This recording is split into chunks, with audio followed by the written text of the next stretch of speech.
একজন লোক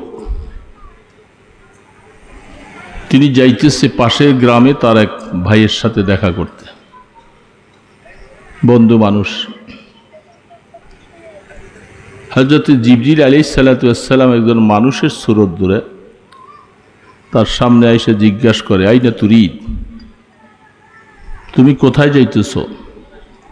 বলে, আমি অমুক গ্রামে যাইতেছি। কি জন্য যাইতেছ? তোমার কোনো গরজ উদ্দেশ্য আছে?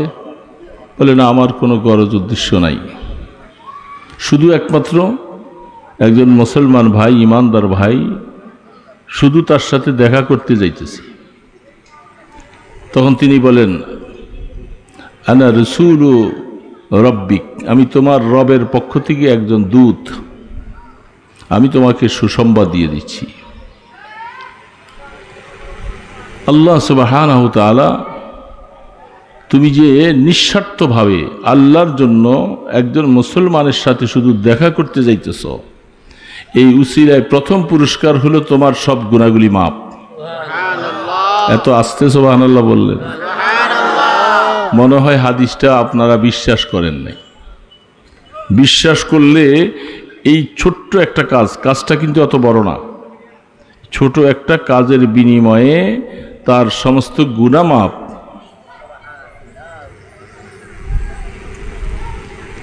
আল্লাহ সুবহানাহু ওয়া তাআলা এই সামান্য কাজের বিনিময়ে বান্দার গুনাহ মাফ করে দেন। এইখানে যারা আমরা বসছি, আমাদের গুনাহ আছে না নাই? গুনাহ নাই? কম ও বেশি, কারো কম কারো বেশি। গুনাহ ছাড়া একজনও নাই। আমি নিজে নিজে মনে করি এটাই মনে করা চাই, আপনারা যারা এখানে সকলে বসছেন, আপনারা বসছেন নিচে, তাও বসছেন তেরপালের মধ্যে বসছেন, কষ্ট করে বসছেন। আমার এখানে ফ্যান চলতেছে, চেয়ারে বসছি, আপনাদের থেকে উপরে বসছি। আমি মনে করতেছি যে আমার থেকে আপনারা অনেক গুণে ভালো, অনেক গুণে ভালো। আপনাদের সন্দেহ লাগে? অনেক ভালো। কারণ কতগুলি কারণ আছে। আসলে রাত তো গভীর হয়ে গেছে, আল্লাহ পাক অনেক ব্যস্ততা, অনেক ব্যস্ততা। মানুষ যত, ওলামায়ে কেরাম যত বুড়া হয় তত এদের ব্যস্ততা বাড়ে। সারা দুনিয়ার তাকাজা, সারা দেশের থেকে সব তাকাজা, এতগুলি তাকাজা আদায় করা, অসুস্থ হয়ে গেছি, হাঁটতে পারি না, চলতে পারি না, ব্যথা, তারপরেও যাচ্ছে হচ্ছে। এখন আপনাদের এখানে কখন আল্লাহ পাক বিদায় করে, সফর রাত্রে রাস্তায় থাকে জ্যাম, সকালে বাদ ফজর এক মিটিংয়ে যেতে হবে, জরুরি মিটিং। সেখান থেকে আইসা আমার মাদ্রাসার মাহফিল আসতেছে, সেখানে এক কালেকশনে যাইতে হবে, ওইখান থেকে বিকালে আরেক জায়গায় যাইতে হবে। এখন এই বয়সে এখন বিশ্রাম করব কখন? বিশ্রাম করার সুযোগ নেই। আল্লাহ পাক যদি এই সমস্ত দৌড়ঝাঁপগুলি একটা যদি একটু কবুল করে, তাহলে আমার হয়তো একটু উপকার হবে। এছাড়া কোনো আমল তো নাই। আপনারা অনেক আমল করেছেন, আমার থেকে অনেক ভালো, অনেক ভালো। কারণ আপনাদেরকে শয়তান ধোঁকা দিবে না। এখন আপনারা নিচে বসছেন, আপনারা স্বকীয়তাকে মিটাইয়া দিছেন। যা আমরা, ওনারা হুজুর মানুষ, এই যে বড় বড় আমার পাশে কত লোক বসছে, এরা ফ্যানের বাতাস পাইতেছে, উপরে বসছে, তো আমাদেরকে শয়তান ধোঁকা দিতে সুবিধা হবে। তোরা তো উপরে বসছো, তোরা অনেক ভালো এগোর থেকে, এদের থেকে আমি ভালো, এই কথাটা আমার ভিতরে একবার শয়তান ঢুকাইয়ে দিতে পারলে, শয়তান বলে যে বাস কারবার সারা শেষ, সব শেষ করে দিলাম, তুই যা কিছু করলি, কামাই করলি, এগুলি সব শেষ হয়ে যাবে, থাকবে না। কথা বুঝতেছেন? কারণ এই কথা আমি ভালো, এই কথাটার মধ্যে কি আসে বলেন না? আপনারা তো অনেক বুঝেন। কি আসে ভাই? অহংকার আসে। বাংলা ভাষায় অহংকার আসে, আর অহংকারটা হইল সমস্ত পতনের মূল। যার ভিতরে অহংকার আসবে আল্লাহ তাকে একেবারে পায়খানার থেকে আরো বেশি খারাপ দেখে। শয়তান বলছিল খালাকতানি মিন নারিন ওয়া খালাকতাহু মিন তিন। আদমকে সেজদা করতে বলছেন আপনি আল্লাহ, বুঝলাম, আমি নূরের তৈরি, আমি হইলাম আগুনের তৈরি, আর আদম হইল মাটির তৈরি। মাটি হইল কেদা মাটি, আবি যাবি, একটা নিকৃষ্টতম জিনিস। এটা দ্বারা আদমকে বানাইছেন আর আমাকে আগুন দিয়া বানাইছেন। আমি কেন তাকে সেজদা করব? কেন করব? আল্লাহ পাক বলে, আরে নাফরমান, আমি আদেশ করেছি আদম কি মাটির তৈরি না কি তোর কি, তুই আমাকে এটা শিখাইতে হবে? আমি অর্ডার করছি সেজদা কর, বলেন আমি করব না। অহংকার আসছে না? আসে নাই? সারা জিন্দিগির আমল সব শেষ হয়ে গেছে না? শয়তান তো অনেক বড় আলেম ছিল, সারা পৃথিবীর সব আলেম একখানে করলে শয়তানের একদিনের এলেমের সমান হবে না। এত এলেম সে হাসিল করছে, যাকে মুআল্লিমুল মালাইকা বলা হয়, ফেরেশতাদের ওস্তাদ। সব বরবাদ। আল্লাহ পাক বলে ফাখরুজ মিনহা, নাফরমান বেরিয়ে যা আমার এখান থেকে, লানতের তবক জাহান্নাম হইয়া তুই এখান থেকে বেরিয়ে যা। তাহলে অনেক কিছু থাকলে কি লাভ হবে? একটা কথাই তো শেষ হয়ে গেল। কি রে বাবা, কথা ঠিক না ব্যাঠি? হাকিম মোহাম্মদ থানভী রহমতুল্লাহ আলাই, মুজাদ্দিদে মিল্লাত, কত বড় মানুষ। তারা মানুষের সামনে বলা নয়, নিজের দিলটাকে ওরকম তৈয়ার করছে। মেহনত করতে করতে করতে করতে যখনই দেখবা যে তোমার ভিতরে তোমার নফসটা তোমাকে যে কোনো কাজ করাইয়া খুব খুশি করে। আমি 2 রাকাত নামাজ পড়ছি, খুব খুশি হয়ে গেছি। আমি এই মাদ্রাসায় জায়গা দিছি, খুব খুশি হয়ে গেছি। আমি ভালো করে ওয়াজ করতে পারছি, খুব খুশি হয়ে গেছি। ভালো ভালো কাজ যেগুলি করছে এগুলো খুব খুশি। এই খুশিটা যখন হয়ে যাবে, শয়তান বলে যে এই সুযোগের ভিতরেই তোর মধ্যে একটু বড়ত্ব ভাব দেখাইয়া দেয়। আর ওরা কি জানে, আমি তো অনেক কিছু করি, বাস শেষ। मैं आपके पास और कुछ लेने के लिए आया हूँ, मिटा दीजिए मैं मिटने ही को आया हूँ। हम जैसे कमीनों को मसनद पर न बैठाओ, ये इश्क के तौहीन है, एजाज नहीं है। खाजा अजीजुल हसन मज्जूब रहमतुल्लाह अलैह थानवी रहमतुल्लाह अलैह दरबारे जाओ, हजरत আমি তো আপনার কাছে আসছি। আমি একজন ডিসি ছিলাম, বড় ছিলাম, গালগার মধ্যে দৈনিক শেভ করতাম, টাই ছিল গলায়, প্যান্ট ছিল, বড় বড় লম্বা চুল ছিল, সব ছেড়ে দিয়া আপনার সামনে এসে আমি ফকিরের মতো বসে গেছি। আমি আমাকে বিলীন করার জন্য আসছি, মিটিয়ে দেওয়ার জন্য আসছি। আমাকে আপনি ইজ্জতের কোনো জায়গা দেখাইবেন না, কারণ এটা হলে আমার ইজ্জতের সাথে ইশকের সাথে একটা বেওয়াফাই করা হবে।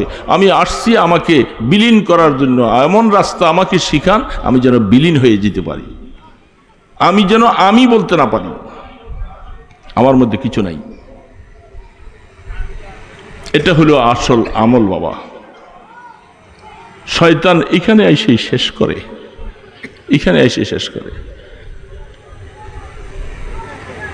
আহা, অনেক সময় বেয়াই আসে, আত্মীয়রা আসে, আইসা এদেরকে একটু ঘুরতে বাইর হয়। সব এই যে জমিনগুলি দেখতেছেন না, এগুলি সব আমার। এই যে এই বাজারের এই লাইনের দোকানগুলি আমার, এগুলি আমার। আর মনে কি খুশি, বেয়াইকে দেখায়, অমুককে দেখায়, আমার আমার আমার। আরে আমার আমার শব্দ বলে শেষ হয়ে গেছে শয়তান সব। আমার বলতে কিছু নাই। আমার কি, আমি কি? সব কিছু আমার আল্লাহর। কার? আমার তো কিছু নাই। আরে আমি তো ফকির। আল্লাহ পাক বলতেছে আল্লাহুল গানি ওয়া আনতুমুল ফুকারা ইলাল্লাহ। এই সারা দুনিয়ার রাজা বাদশা বড়, সব মিসকিনের দল, একমাত্র ধনী হলাম আমি আল্লাহ। আমি আল্লাহ একমাত্র ধনী, আর তোরা সব ফকিরের দল। ঠিক বাবা, ফকির না ধনী? আপনারা কি নিজের মিসকিন বলতে খারাপ লাগে? মিসকিন হয়ে থাকো, ভালো হবে। ধনীর 500 বছর আগে আল্লাহ মিসকিনদেরকে জান্নাতে পাঠাই দিবে। সমস্ত নবী রাসূলদের মধ্যে পয়গম্বর সুলাইমান আলাইহিস সালাতু ওয়াস সালাম, তিনি বাদশাও ছিলেন, পয়গম্বরও ছিলেন, ধন সম্পদ অনেক বেশি ছিল। এই জন্য হাদিসে লেখে সমস্ত নবী রাসূলদের পরে সুলাইমান ইসলাম জান্নাতে যাবে। এগুলো হিসাব দিতে হবে। মালে দারা মালে মস্ত মা গরিবা হাল মাস্ত খোবে রোয়া নাজে মস্ত আশিকা দিদারে মাস। আল্লাহু আকবার। আরে মানুষ, একদল মানুষ শুধু মালের পিছে দৌড়ায়। একটা বাড়ি, দুইটা বাড়ি, তিনটা বাড়ি, এই বাড়ি সারবে না, আরো বাড়ি আরো বাড়ি। তার কেবল মালের পেট ভরে না। আল্লাহ রসুল বলে ওদের পেট দুনিয়ার সব মাল দিল ভরবে না। ওই দিন ভরবে যেদিন কবরের মধ্যে 1000 মণ মাটি বুকুর ভরে পেটের উপরে চাপা দিবে, সেই দিন ভরবে, আর আগে না। আর যারা আল্লাহ পাকের আশিক, তারা শুধু চায় কখন আমি দুনিয়া থেকে যাব, যাওয়ার সময় আমার মাওলার দিদার দেখে আমি কবরে যাব। কিয়ামতের ময়দানে আমলনামাটা ডান হাতে আসবে, আমি হাসতে হাসতে জান্নাতুল ফিরদাউসের মালিক হব। সেইখানে গেলে আমি আমার মাওলার দিদার নসিব হবে।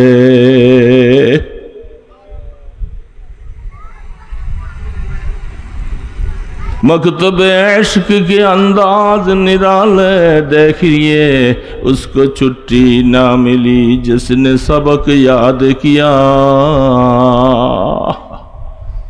अब सहाय जुस्तजू बहर इश्क के किनारा की, बस उसमें डूब ही जाना है, बस तुम्हें पार हो जाना। जरा एक बार पढ़े ला इलाहा इल्लल्लाह, ला इलाहा इल्लल्लाह मुहम्मदुर রাসূলুল্লাহ। যারা পড়েছে এই কলেমা পড়ে মাওলার সাথে একটা রশি বাঁধছে, এদের আবার ছুটি কেমনে? রশিটা মাওলার সাথে বাঁধছি, যখনই মাওলায় কানে দূরে টান দেয়, গলায় দূরে টান দেয়, তখন যাইতে হবে। আমার আবার ছুটি কোথায়? অবসর কোথায়?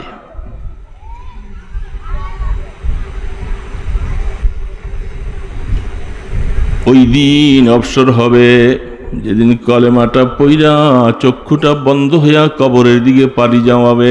তারপরে আর নামাজ পড়া লাগবে না, জিকির করা লাগবে না, তেলাওয়াত লাগবে না, টাকা দেওয়া লাগবে না, মাদ্রাসায় টাকা লাগবে না, ওয়াজ নসিহত লাগবে না, সব শেষ। এবার তুমি ফারেক হয়ে গেছ। তার আগ পর্যন্ত কোনো ছুটি নাই। আল্লাহ পাকের ইশকের দরিয়ার মধ্যে জোশ লাগাও। আল্লাহু আল্লাহ আল্লাহু আল্লাহ গাড়িতে বসো, রিকশায় বসো, রাত্রে গভীরে বসো, চুপ চুপ করে ঘরের কোনায় উঠা আল্লাহকে দুইটা সেজদা দিয়া চুপচাপ বসে ডাকো, আল্লাহু আল্লাহ, আল্লাহু আল্লাহ, আল্লাহু আল্লাহ, আল্লাহু আল্লাহ, আল্লাহু আল্লাহ ডাকো। তোমার আবার ছুটি কোথায়? ছুটি আছে? ইমানদাররা আবার ছুটি আছে যে আজকে আর নামাজ না পড়লাম, আবার এক সপ্তাহ পরে পড়লাম, বাস ছুটি আছে? আজকে জিকির লাগবে না, কালকে করব। হ্যাঁ, ইমানদারের কোনো ছুটি নাই। আল্লাহ পাক এই জন্য বলে, এই ইশকের মক্তবের এই স্কুলের ছাত্রের কোনো ছুটি নাই। ছুটি কখন পাবে? বলে ইশকের দরিয়ার মধ্যে এটার ছুটি নাই। যদি তুমি ইশকের দরিয়ার মধ্যে ডুব লাগাইতে পারো, একটা ডুব দাও, তাহলে দেখবা তোমাকে আল্লাহ টান দিয়া কিনারে উঠাইয়া নিবে। সেদিন হবে তোমার ছুটি। সেদিন মনের মধ্যে কত আবেগ, আল্লাহ সারা জীবন আল্লাহ পাক বলবে, গোলাম কত জীবনে কষ্ট করলি, না পেয়ে তুমি রোজা রাখলা। কলিজাটা শুকাইয়া যায়। বিকালবেলা ইফতারি সামনে আনে, কথা বলতে পারে না, এক ফোঁটা পানি নাই জিহ্বায়। কত খাবার সামনে আনে, শুধু ঘড়িটা দেখে আর কতক্ষণ সময় বাকি, আল্লাহর হুকুম কতক্ষণে আসবে। কত কষ্ট। হজের ময়দানে যাও, কত কষ্ট। রাত্রি শেষ ভাগে উঠো, কত কষ্ট। ফজরের আজান দিয়ে নামাজ পড়তে যায়, কত কষ্ট। কিরে বাবা, কষ্ট আছে না নাই? এত কষ্ট। আল্লাহ পাক বলে, গোলাম আর কষ্ট করা লাগবে না। আফরিসুহু মিনাল জান্নাহ ওয়া আলবিসুহু মিনাল জান্নাহ। কবরের মধ্যে যখন শোয়ায় আসবে, আল্লাহ পাক বলে, আমার বন্ধুকে যখন আনছো আর কষ্ট করা লাগবে না আমার বন্ধুর। এই ফেরেশতা, কবরের দিকে তার জন্য দরজাটা খুলে দাও। জান্নাতের সাথে কবরের সাথে যোগাযোগ হবে। তাকে বলা হবে নামকা নাউমিল আরুস, ঘুমাও। দুনিয়াতে তো ভালো করে পেট ভরে ঘুমাইতে পারো নাই, ঘুম যাওয়ার সুযোগ পাও নাই। ঘুমাইতে গেছো, তারাবির ডাক পড়ছে, তারাবি একটু ঘুমাইবা, সাহারি খাইতে হবে, সাহারি খাইয়া শুইছো, বলে এই না ফজর পড়তে হবে আবার। হ্যাঁ, ঘুমাইতে চাইছিলা, ঘুমাইতে পারো নাই, এখন ঘুমাও। তুমি ঘুমাইয়া যাও, আমার ফেরেশতারা পাহারাদারি করবে। দুলা দুলান যেরকম তারা বাসর ঘরের পরে রাত্রে সকালে নাক ডেকিয়া ঘুমায়, কেউ ডাক দেয় না। নামকা নৌমিল আরুস, এইভাবে ঘুমাও। ইসরাফিল আলাইহিস সালাম যেদিন সিংহা ফু দিবে, ওই দিন তোমাকে ডেকে উঠানো হবে। তার আগ পর্যন্ত আর কেউ উঠাবে না। এই ইমানদার মুসলমান বাবা, একটু কষ্ট করা যাও। নামাজ পড়তে কষ্ট আছে না নাই? শীতের দিন আসতেছে সামনে, ওযু করতে কষ্ট লাগে কি লাগে না?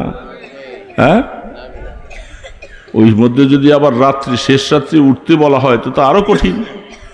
এত আরামের কম্বলটা ঘুম পাইছে, এটা উঠাই দিয়া সরাই দিয়া কেমনে আবার উঠি? কষ্ট। হ্যাঁ, একটু কষ্টটা নিয়ে উঠো, আর কষ্ট লাগবে না। रहमते दो आलम हबीब किबरिया सरकार दो आलम मुहम्मदुर रसूलुल्लाह सल्लल्लाहु अलैहि वसल्लम যেদিন দুনিয়া থেকে চলে যাচ্ছে, আম্মা জান আয়েশা সিদ্দিকা রাদিয়াল্লাহু তাআলা আনহার বুকের মধ্যে রহমতে দো আলমের মাথা, রসুল মাথার ব্যথায়, হাদিসের মধ্যে আছেন, বুখারী শরীফ খুলে দেখেন। রহমতে দো আলম বলতেছে, ইন্না লিল মাউতি লাসাকরাত, আয়েশা মৃত্যুর যন্ত্রণা সহ্য করতে পারি না, মৃত্যুর যন্ত্রণা এত কষ্ট। বুখারী আলাইহির রহমা বলতেছে, আম্মা জান আয়েশা একটা পেয়ালার মধ্যে একটু পানি আনছে, পানি আইনা আল্লাহ রসুলের মোবারক হাতটা পানির মধ্যে একটু চুবাইছে। রসুল হাত নাড়াচাড়া করতে পারেন না, হাতটা দইরা চুবাইছে, চুবাইয়া রসুলের হাতটা আঙ্গুলটা দিয়া কপালের মধ্যে মুছতেছে। আম্মা জান আয়েশা বলেন, আমার মতো আয়েশার কুঠি হাত আর রহমতের দো আলমের দুইটা আঙ্গুল কোনোদিন কি এক সমান হবে? এই জন্য রসুলের হাতটা কষ্ট হলেও আমি একটু মাথার মধ্যে দিয়া একটু মুছাইয়া দিতেছি, দেখি না একটু কষ্টটা কম হয় কিনা। রসুল তারপরও বলতেছে, আহ আয়েশা, ইন্না লিল মাউতি লাসাকরাত, মৌতের কষ্ট, মৌতের কষ্ট, মৌতের কষ্ট ভোগ করা লাগবে সবাকে। তখন যখন চক্ষু শেষ হয়ে গেল, আবু বকর সিদ্দিক রাদিয়াল্লাহু তাআলা আনহু আয়েশা খবর শুনে দৌড়ে আসছে। আল্লাহর পয়গম্বরের চেহারার মধ্যে চাদর দিয়া ঢাইকা রাখছে। আবু বকর সিদ্দিক রাদিয়াল্লাহু তাআলা আনহু আয়েশা চাদরটা সরাইয়া আল্লাহ রসুলের কপালের মধ্যে প্রাণ ভরে চুমা দিলেন। চুমা দিলেন, চোখের পানিগুলি বেয়ে বেয়ে পড়ে, আর বলে, ওগো রসুল, আজকের পর থেকে নিয়ে আপনার আর কোনো কষ্ট নাই। আজকে আপনি রফিকে আলার সাথে মিলে গেছেন, আর কষ্ট নাই। সারাটা জীবন আপনি এই উম্মতের জন্য কি কষ্টটা করেছেন। না খাওয়া আছে, না ঘুম আছে, না নিদ্রা আছে। এগুলি বললে বাবা রাত পোহায়া যাবে, শেষ হবে না। আল্লাহ রসুলের এই কথা কোটি ভাগের এক ভাগও কিছু বলা শেষ করা যাবে না এই উম্মতের জন্য। আল্লাহ পাক কোরআনে বলছেন, আমার বন্ধু এই উম্মতকে জান্নাতি বানাবার জন্য, মানুষকে ঈমান আনার জন্য, কাফের মুশরিকদের সাথে দেখা সাক্ষাৎ করে তাদেরকে ঈমানদার বানাবার জন্য রাসূলের জীবনের কষ্টকে আল্লাহ পাক সমুদ্রের সাঁতরানেওয়ালা মানুষের সাথে তুলনা দিছে। ইন্না লাকা ফিন নাহারি সাবহান তাবিলা। দোস্ত, দোস্তরা শোনো, অল্প কয়েকটা কথাই বলি।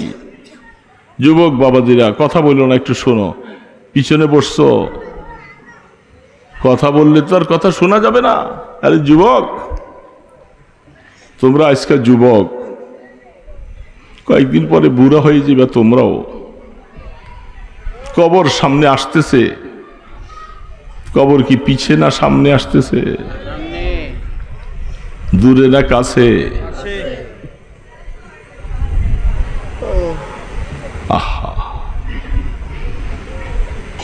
আল্লাহর হাবিব সম্পর্কে আল্লাহ পাক কোরআনে বলতেছে, ইন্না লাকা ফিন নাহারি সাবহান তাবিলা। সাবহান শব্দের অর্থ হইল সাঁতরানো। মহাসমুদ্রের মধ্যে যদি কোনো মানুষ পড়ে যায়, সে কতক্ষণ পর্যন্ত সাঁতরাবে? বলেন তো কতক্ষণ?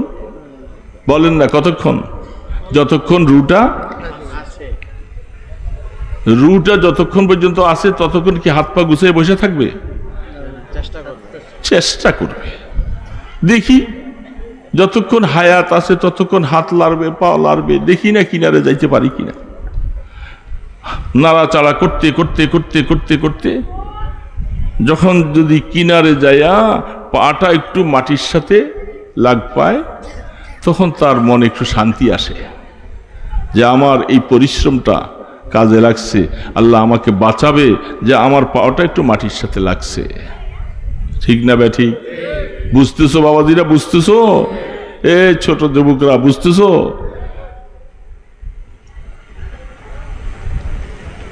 ওই ব্যক্তির সাঁতরানোর সাথে আল্লাহ পাক তার বন্ধুর এই উম্মতের ফিকির আর কষ্ট পেরেশানি কি আল্লাহ কোরআনে আয়াত নাজিল করেছেন। বন্ধু, আমার বন্ধুর ঘুম নাই, নিদ্রা নাই, খাওয়া নাই, দাওয়া নাই, আরাম নাই, আয়েশ নাই, শুধু উম্মতকে কি করে জাহান্নাম থেকে বাঁচানো, কি করে উম্মতকে জাহান্নাম থেকে বাঁচাবে, এই কষ্টগুলি রাত ভরে দাঁড়ায় দাঁড়ায়, এত কষ্ট করার পরে রাত ভরে দাঁড়ায় দাঁড়াইয়া নামাজ পড়তেছে, পা মোবারক ফুলে যেতেন।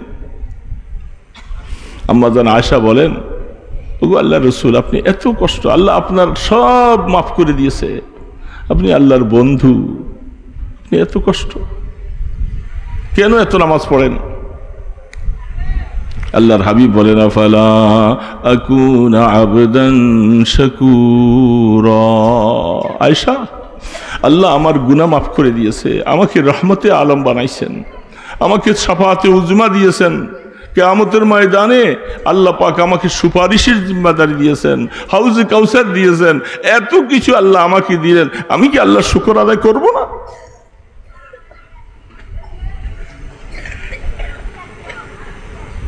আমাদেরকে কি আল্লাহ কিছু দেন নাই? কিরে বাবা দিছেন? আল্লাহ চোখ দিছে, মাথা দিছে, পাগল বানায় নাই, হাত দিছে, কথা বলতে পারি, ছেলে দিছে, মেয়ে দিছে, জায়গা সম্পত্তি দিছে, ইজ্জত দিছে, মান সম্মান দিছে, সব কিছু দিছে। আমি কি আল্লাহ শুকর আদায় করতে পারি না? আমার কি আল্লাহ শুকর আদায় করা দরকার না?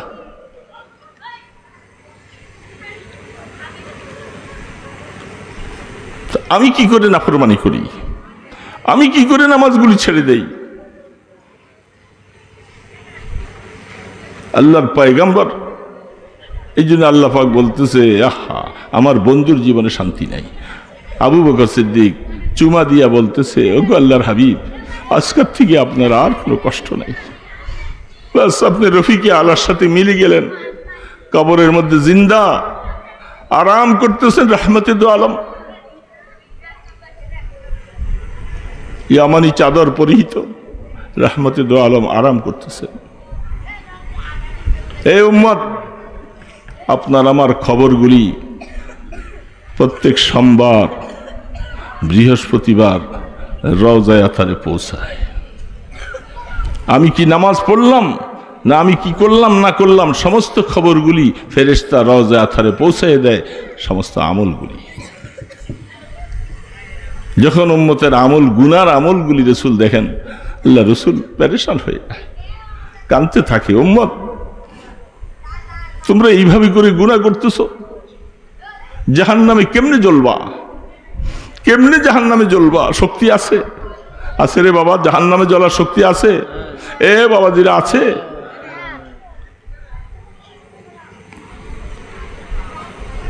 জাহান্নামে জ্বলার শক্তি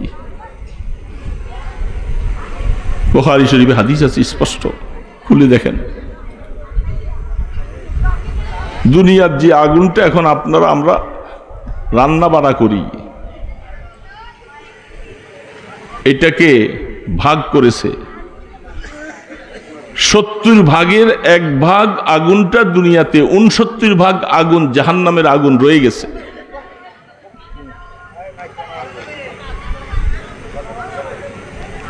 উনসত্তর ভাগ আগুন রয়ে গেছে। এটার কি তাপ,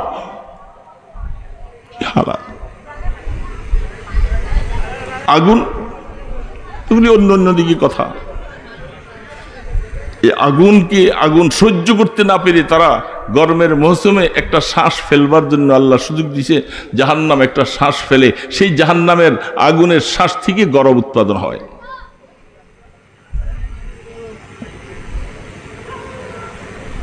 জাহান্নামের মধ্যে আরেকটা অংশ আছে জামহারির, সেটা কঠিনতম বরফ গলা। কি দুনিয়ার মধ্যে কি দেখছি বরফের, কঠিন থেকে কঠিন সীসা ঢালা সেই বরফ জামহারির, সেটার থেকে কিছু অংশ একটু শ্বাস ফেলা হয়, সেটার কারণে শীতের মৌসুমে শীত আসে। সেগুলি ভিন্ন আরেক ব্যাপার, অন্য আরেক কথা। এই জাহান্নাম বাবা পুলসেরাত কয় হাজার বছরের রাস্তা বলেন বাবা, বলেন না? শুনছেন তো আপনারা, বহু শুনছেন না? শুনছেন, যে সত্য। ছেলে পেলেগুলি এখন কিল্লিকে আসতেছে, এতক্ষণ আসে নাই, এখন মাহফিল শেষ হয়ে যাবে, দোয়া হবে, এখন কেন আসতেছে? হ্যাঁ, ও রে বাবা, তাবারুক আছে। হ্যাঁ, হ্যাঁ হ্যাঁ, এটা একটা আজীব ব্যাপার। তাবারুক, এই শব্দটার নাম তাবারুক কেমনে আসলো?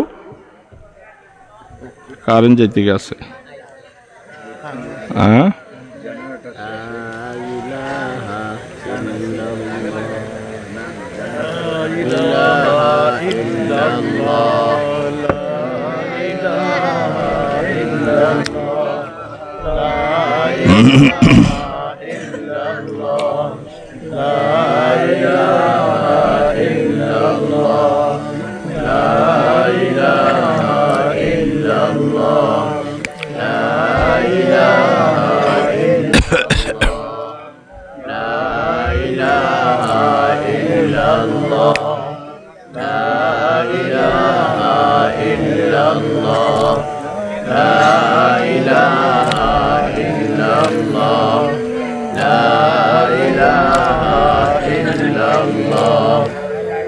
কি হলো? কারেন্টও চলে গেল, জেনারেটর নাই। হ্যাঁ, তো জেনারেটর তেল শেষ, বাস।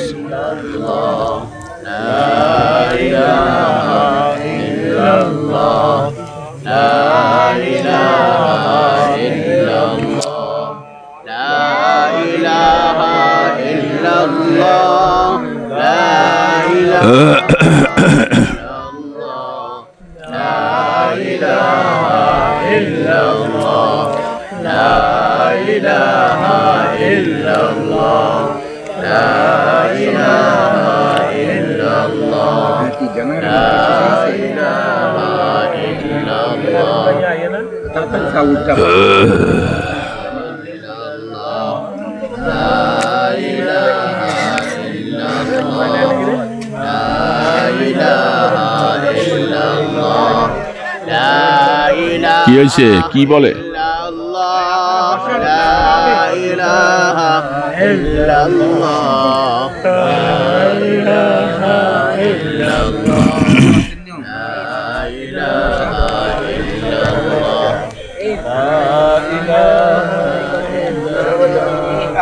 জানাটা চালু করে নাকি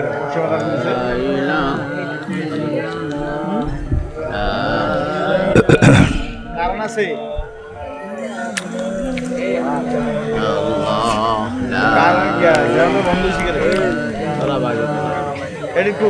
ঘড়ির টাইম কয়টা বাজে? ওরে বাবা, বেশি করা যাবে না, কথা শেষ করে।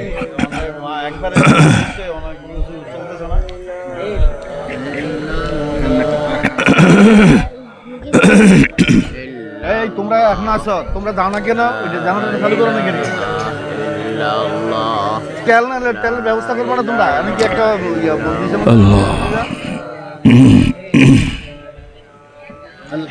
তেল না থাকলে তেলের ব্যবস্থা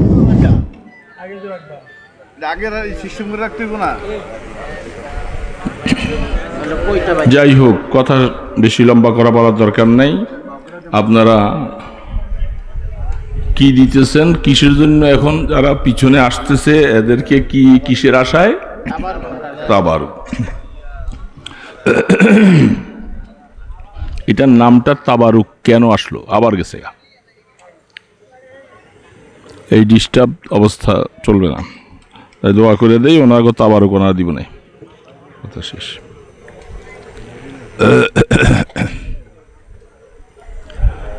অশান্তি।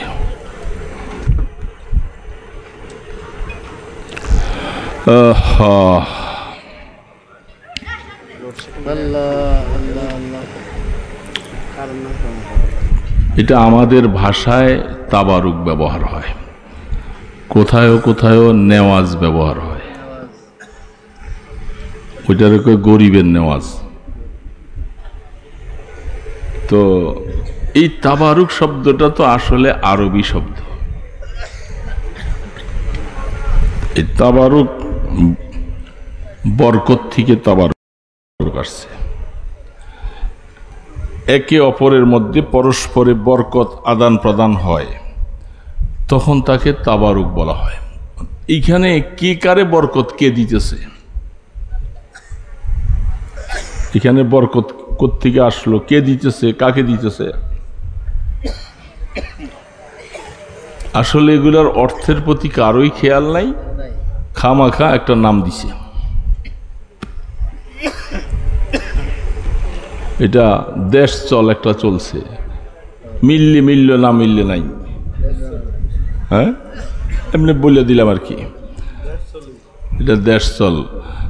এখানে বরকতের কি হলো না হলো বুঝলাম না। এই দেখেন বরকত খাইতে সবাই আইছে। ওয়াজ শুনলে বরকত আছে না নাই? ওয়াজ শুনতে তো রাজি না, কিন্তু আপনাকে বরকত তাবারুক নিতে আসে অনেকে। আমি অনেক জায়গায় দেখি, অনেক সময় ওই দোকানে বসে থাকে, আড্ডা মারে। যখন দেখে যে পোটলা দেওয়ার সময় হয়, এই ছুটতে থাকে এইদিকে, হেলো পোটলার পাগল। তাবারুক যদি এটা হবে, রাগ বেটারা কথা বলিস না, শোন, তোরা যারা ঠিক করতে আসস তোরাও তো এরকমই করস।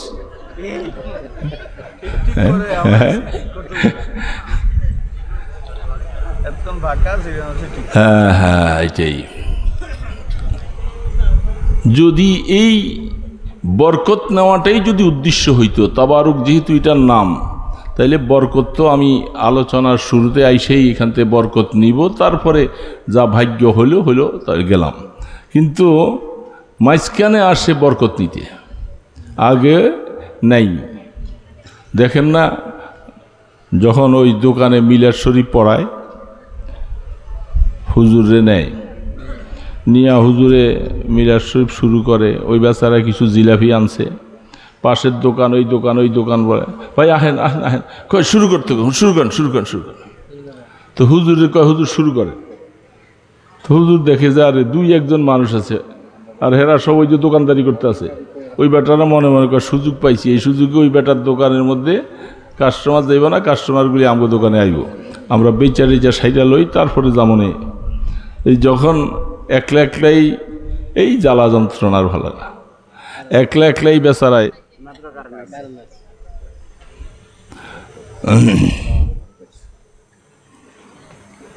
এবার বরকত শুরু হয়েছে। হ্যাঁ, তো এই যখন হুজুর এই মিলাদ শরীফ পইরা যখন মুনাজাতটা হাতে লইছে, তখন এই আশপাশের থেকে রিক্সাওয়ালা রিক্সা থুইয়া, ঠেলাগাড়িওয়ালা ঠেলাগাড়ি থুইয়া, ভ্যান গাড়ির সব থুইয়া যে একেবারে মুনাজাতের কাছে এমনি রাত্রি লেখা দিয়ে থাকে। কি দেখছেন, লেখেন নাই? এরপরে এই মুনাজাত কি দিছে না দিছে, বাবারে কি জান্নাতে পাঠাইলো না জাহান্নামে পাঠাইলো, কিছুই জানে না। আটটা তাড়াতাড়ি মুচ্ছা এই আত্মায় দেখা দিয়ে থাকে। ঠিক না ঠিক বলেন? এই একটা জিলা ফিরলে গিয়া বেটা এত পাগল হয়ে গেলি গা, এতক্ষণ আসলি না, দোয়ার মধ্যেও নাই, কিচ্ছু নাই, এই শেষ একটা জিলাফির প্যাচের লেগে আইসা কি ধাক্কা ধাক্কি পিরাপিরি। এই হইল জিলাফির পাগল। এগুলা রসুলের উপরে মিলাদের পাগলও না, দুরুদ দোয়ার পাগলও না, কাল জিলাফির পাগল। তো দুনিয়াটা শুধু কাল খাওয়ানোর পাগল, সব পেটের পাগল। এই জন্য যারা দূরে দূরে বসে ছিল, এরা এইখানে না, আপনাকে এইখানে না, সারা দেশেই অবস্থা দেখি। পোটলাটা নিয়ে যখন আসা শুরু হয়, তখন জায়গা দেওয়া যায় না। হাই রে পোটলা, পোটলা কত খাবি, পোটলা পোটলার কাম কর, দেখবি পোটলা কত কয়টা দরকার তোর পাইবি। কিন্তু পোটলার কাম করবো না, নামাজ নাই, আসে কতগুলি পোটলা খাইতে, কয় নামাজ তো সারাদিন পড়ি নাই, নিয়ত করছি বাকি সকালেও পড়বো না।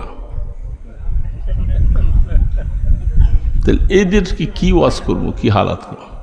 এরা শুধু পোটলার পাগল থাকে। এশার নামাজ পড়ে নাই, যে এরকম এখানে আসে না নাই বলেন? কিরে বাবাজিরা আসো, এশার নামাজটা যে পড়ি নাই, আহা কতদিন আর ফাঁকি দিবা, আর কতদিন ফাঁকি দিবা? ফাঁকি কাকে দিতেছ, নিজেকে না আল্লাহকে? কাকে ফাঁকি দিতেছ? নিজেকে। মনে রাখবা, এই জুয়ানি কতক্ষণ, ৩-৪টা বার দাস্ত হয়ে গেলে বা শটান হয়ে পড়ে যাবে গা। কি শক্তিটা শেষ। ৩-৪ বার বাস পাতলা পায়খানা শুরু হয়ে গেলে স্যালাইন লাগাও, না উঠতে পারে না। কি শক্তি, কি শক্তি! তারপরও আল্লাহকে চিনো না।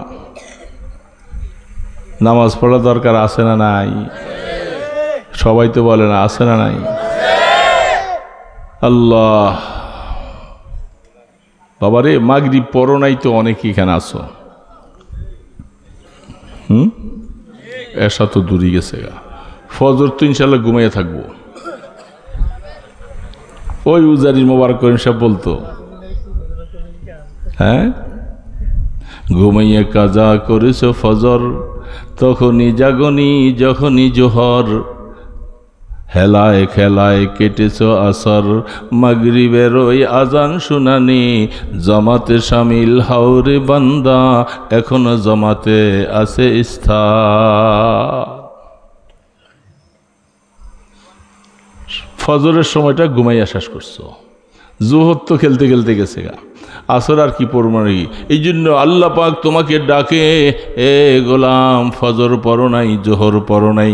আমি ফজরও তোমাকে না খাওয়াইয়া রাখি নাই, জোহরের সময়ও খাওয়াইছি, তারপরেও বান্দা এখনো আমি আল্লাহ তোমাকে ডাকতেছি হাত ছানি দিয়া, আসো আসো মাগরিবের নামাজে আমাকে একটু সেজদা দাও। আল্লাহ ডাকতেছে, কিন্তু কই সেই ডাক কোথায়, কার কানে কই যায়? সে পাগলের মতো বসে থাকে। এই ইমানদার মুসলমান বাবাজিরা, যুবকরা, তোমাদেরকে অনুরোধ করে বলি, নামাজি হও, নামাজি হও। ছেলে নামাজ পড়ে না, 32 বছর 30 বছর বয়স। পরে বললাম যে মিয়া তোমার বাবা এত রাগ করে, তুমি নামাজ পড়ো না?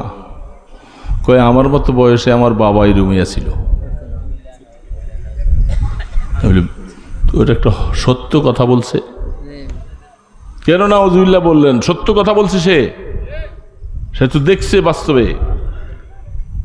25 বছর বয়সী বিবাহ শাদী করছে, 26-27 বছর বয়সে বাচ্চা হয়েছে। এই ছেলের বয়স যখন 30-32 হয়েছে, সে বুঝে না এখন? সে দেখছে যে তার বাবাও নামাজ পড়ে না। আমার বাবা এখন হজ করে আইসে না, নামাজি হয়েছে, তা আমরাও বাবার মতো হইলে পড়ব। এ বাবা মনে রাখো, তোমার সামনে তোমার ছেলে আজকে তোমার উপরে তহমত দেওয়ার সুযোগটা পেয়ে গেল কেন? তুমি বাবাও এরকম নামাজ পড়ো নাই, তোমার ঘরে সন্তানটাও বেনামাজি হয়ে আসছে। তুমি নামাজ পড়ো নাই, তোমার বিবিও পড়ে নাই, বেনামাজি মা বাবার ঘরে সন্তান আসছে, সে কি করে নামাজি হবে? আল্লাহকে সেজদা দিবে। তোমার কপালে শতধিক, তুমি যদি নামাজি হইতা, আল্লাহর কাছে দোয়া করতে, আল্লাহ আমার ছেলেটাকে নামাজি বানাও, আমার ছেলেটাকে নামাজি বানাও, কলিজাটা ঠান্ডা হবে। না না, তুমিও ছিলা উল্টা পাল্টা, তোমার বিবিও ছিল উল্টা। সন্তান ভালো কেমন করে হবে আশা কর?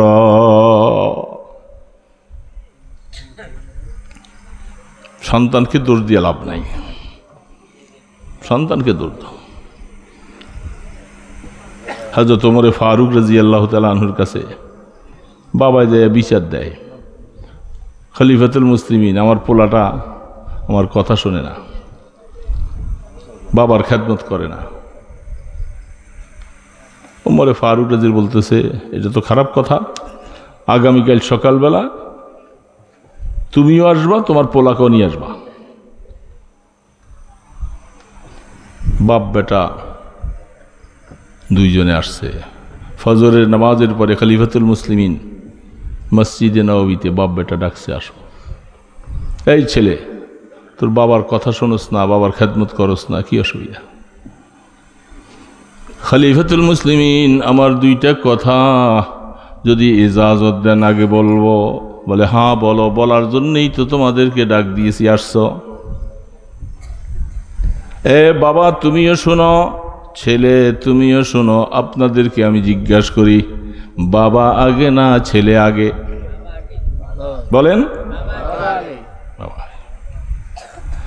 বাপ বিবাহ শাদী করবে, প্রথম বাবার দায়িত্ব যখন সে বিবাহ করবে, একটা ভালো বংশের মধ্যে বিবাহ করবে, লাভ ম্যারেজ করে বিবাহ করবে না, কোর্ট ম্যারেজ করবে না, চুরি করে কারো সাথে জিনা করে পরে সন্তান পেটে আসার পরে আর বিবাহ হবে, এরকম বিবাহ যেন না হয়, এটা বাবার প্রথম দায়িত্ব। ছেলেটা ফট করে বলে, ওগো খলিফাতুল মুসলিমিন, বাবার সামনে কথাটা বলছো, আমার বাবার বিবাহটা অবৈধ ছিল।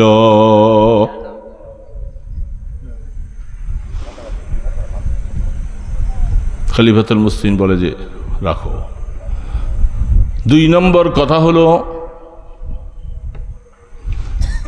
সন্তান বিবাহ শাদী যখন বাবা করবে, সন্তান যখন আসবে, ভূমিষ্ঠ হবে, সন্তান বাবার কাছে একটা ভালো নামের আশা পোষণ করে।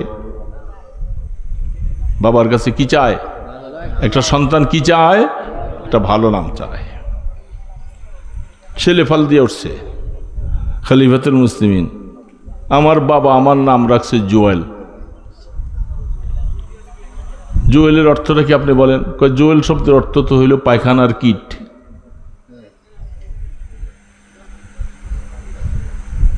তিন নম্বর,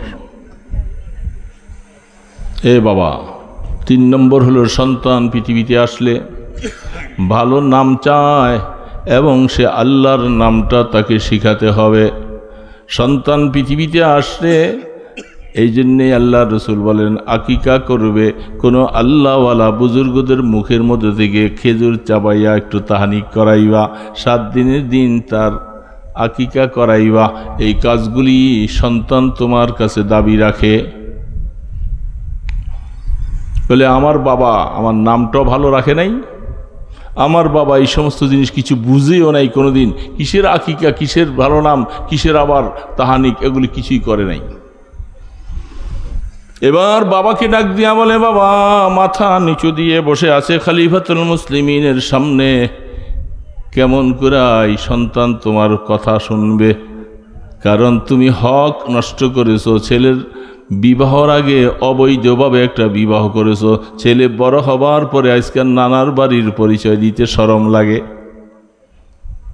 নানার বাড়ির পরিচয় দিতে মানুষ বলে এই তুই বেটা ওই অমুকের পোলা না রে, তোর মা এইভাবে লাভ ম্যারেজ করে তোর বাবার সহ করছিল। তোর ছেলেটা মাথার শরম লজ্জায় মাথাটা নিচের দিকে ঢুকে চলে যায়। ছেলেকে অসম্মানিত করেছো তুমি, এই ছেলের নামটা ভালোভাবে রাখো নাই। আমাদের দেশে এখন আছে নাকি নাই?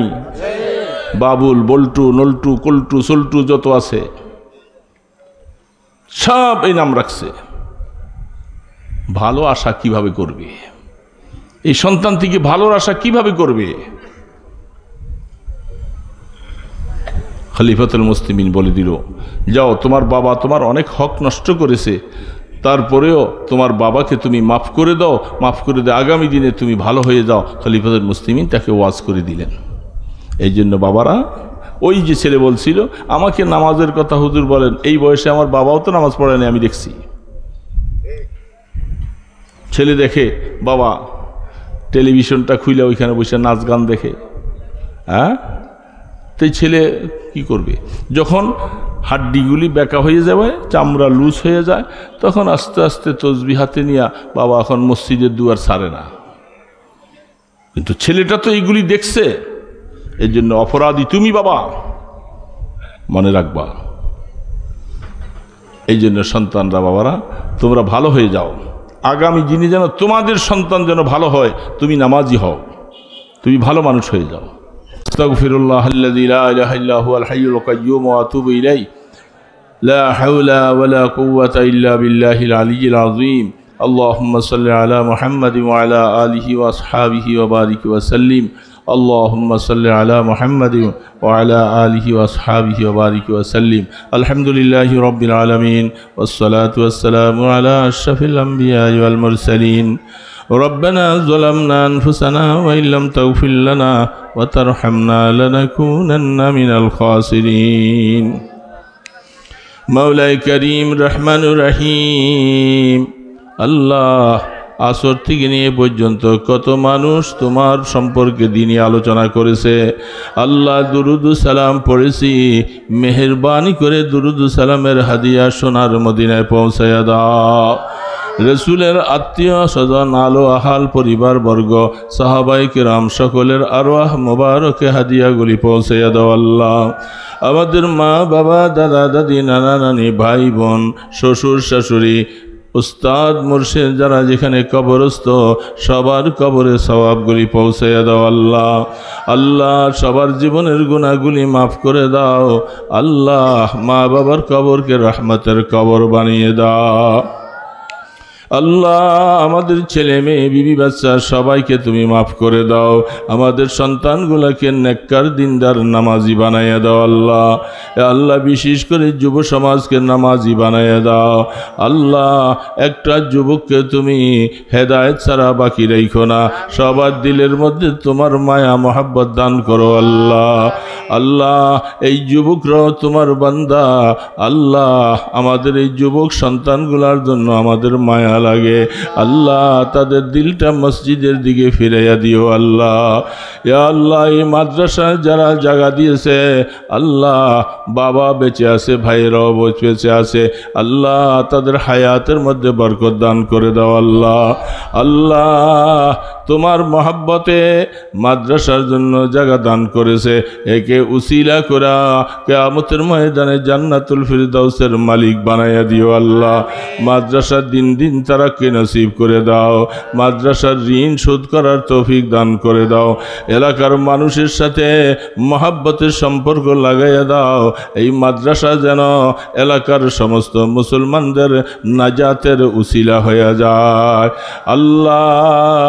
হেদায়েতের নূর চমকাইয়া দাও আল্লাহ। ঘরে ঘরে কোরআন তেলাওয়াতের পরিবেশ দান করো আল্লাহ। ছাত্র মেয়ে আল্লাহ, বালক মেয়ে যারা সবাইকে তুমি হাফেজা দুরুস্ত করে দাও আল্লাহ। জেহেন জাকাওয়াত বাড়াইয়া দাও, তাদেরকে সহি দ্বীন শিখার জন্য তৌফিক দান করে দাও। ইয়া আল্লাহ যতগুলি আলোচনার জবাই করেছে সমস্ত আলোচনাগুলার বরকত এলাকায় ছড়িয়ে দাও আল্লাহ। ইয়া আল্লাহ আপনার হাবিবের উসিলায়, আপনার ইসমে আজমের উসিলায় দোয়াগুলাকে কবুল মঞ্জুর করে নাও। সাল্লাল্লাহু তাআলা আলা খায়রি খালকিহি মুহাম্মাদ ওয়া আলা আলিহি ওয়া আসহাবিহি আজমাইন বিরহমাতিকা ইয়া আরহামার রাহিমিন।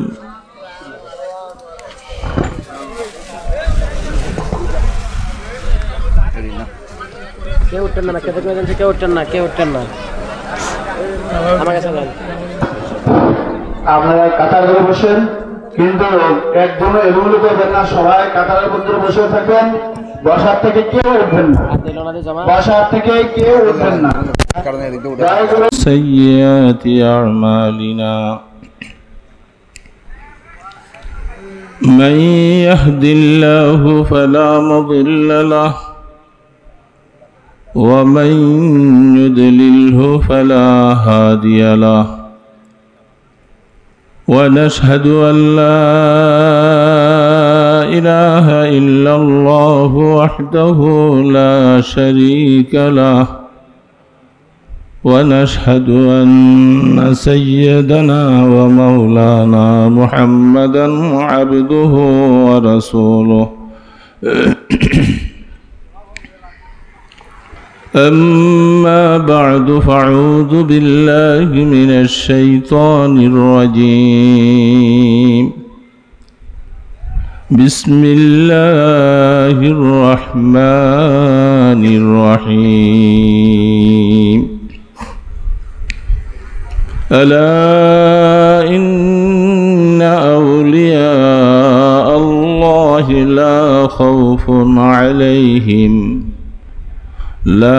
خوف عليهم ولا هم يحزنون صدق الله المولانا العظيم وصدق رسوله النبي الكريم ونحن على ذلك من الشاهدين والشاكرين والحمد لله رب العالمين।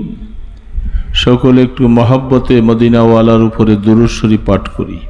আল্লাহুম্মা সাল্লি আলা মুহাম্মাদিন ওয়া আলা আলি মুহাম্মাদ কামা সাল্লাইতা আলা ইব্রাহিম ওয়া আলা আলি ইব্রাহিম ইন্নাকা হামিদুম মাজিদ।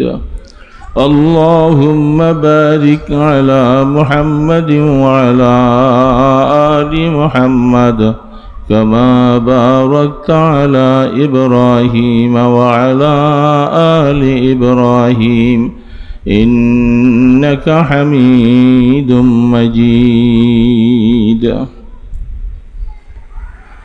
বল্লভপুর হযরত আয়েশা সিদ্দিকা রাদিয়াল্লাহু তাআলা আনহা নুরানি হাফিজিয়া মাদ্রাসা কর্তৃক আয়োজিত ওয়াজ ও দোয়ার মাহফিলের সম্মানিত সভাপতি হযরত উলামায়ে কিরাম, মুরব্বিয়ান আযম, নেককার দিনদার মুসলমান ভাইয়েরা, পর্দার আড়ালে অপেক্ষমান আমার মা ও বোনেরা, আলোচনা হতে হতে অনেকেই আমরা পেট ভরে আলোচনা শুনেছি। শেষ অবস্থায় আমি একজন ছোট মানুষ অসুস্থ অবস্থায় আপনাদেরকে সালাম দিয়েছি। সালামের মাধ্যমে কিছু দোয়া আপনারা করেছেন।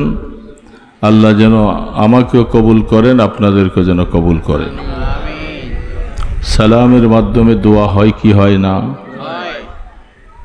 অনেকেই সালামের জবাবটা দেয় নাই,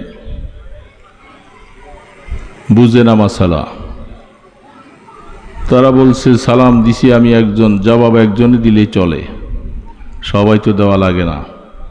কিন্তু সবাই দেওয়া না লাগলেও আপনারা যদি ওয়ালাইকুম আসসালাম বলেন, আল্লাহ আপনার উপরও রহমত নাজিল করুক, আপনাদের কি রহমত কমবে না বাড়বে?